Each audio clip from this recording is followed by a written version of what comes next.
Yeah, well, this is 10 years anniversary, so it felt special.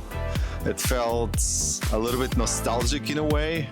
And I think it felt a little bit like a big family gathering. People reconnecting, seeing each other. A lot of people that we have this year have been here for many, many years, either attendees or even speakers, so that is special.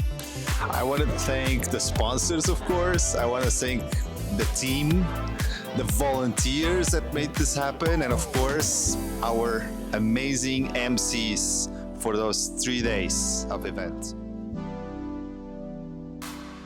All right, let's come inside. Let's go. Yes, I have a special announcement for next year. Next year, Productized is launching something totally different. We're going from the conference business and we're going to become a beer business. Well, the most human moment for me was actually on the backstage. And I want to thank the MCs for that. They want more, coach. More punchlines, more panels, more speakers. It's madness out here. Look at me. You got this. You got this. Remember, the stage doesn't beat you. You own it. You know what? Let me share that with the audience.